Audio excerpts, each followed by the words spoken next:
I'm Milo Boyd, I'm a news reporter at The Mirror, and I'm going to explain what happened today in Russia at the Victory Day parades.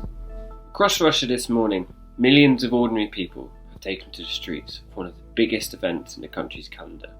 Today, the country is celebrating 77 years since the Nazi German government surrendered to the Soviet Union, the 57th time the day has officially been marked in the country.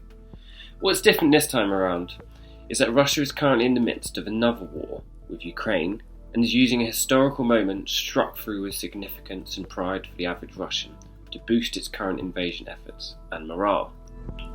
This morning on the streets of cities across Russia, thousands of soldiers marched alongside armoured vehicles and tanks.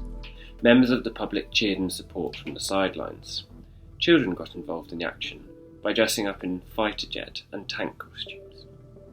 The event is designed to boost national pride, something which may well be needed despite the huge propaganda effort being waged by Vladimir Putin's loyal state media forces since the invasion began on February 24th, due to the huge death toll and relatively slow progress of the country's forces.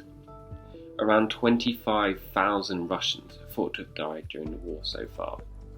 Today's Victory Day events had also been set up, or at least so we thought, Putin to reframe what Russia calls its special military operation, both in the minds of those in Russia and to the world at large.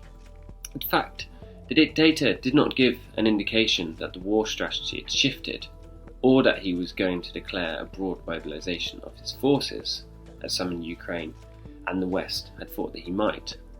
Speaking at a military parade in the Red Square this morning, Putin instead drew parallels between the Red Armies fighting against the Nazi troops and the Russian forces in Ukraine.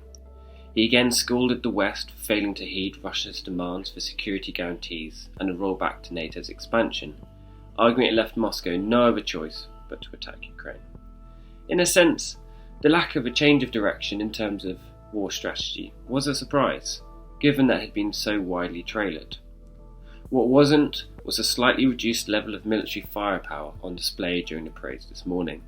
Russian military officials had said ahead of time that the invasion meant arms that would usually be troops threatening through Moscow were otherwise engaged. It's worth noting that Ukrainian forces have destroyed a lot of them, including around 1,000 tanks and armoured fighting vehicles. Despite this, the Russians still managed to roll out self-propelled artillery, ground-launched ballistic missiles and long-range nuclear weapons. Putin's speech was responded to by the UK's Defence Secretary Ben Wallace, who accused the Russian leader of making fairy tale claims. If it wasn't so tragic, it would be amusing. But it isn't, he told a crowd in London. Mr. Wallace rebuffed Putin's claims that NATO had surrounded Russia, thereby forcing it to invade Ukraine, noting that the NATO countries only make up 6% of Russia's land border.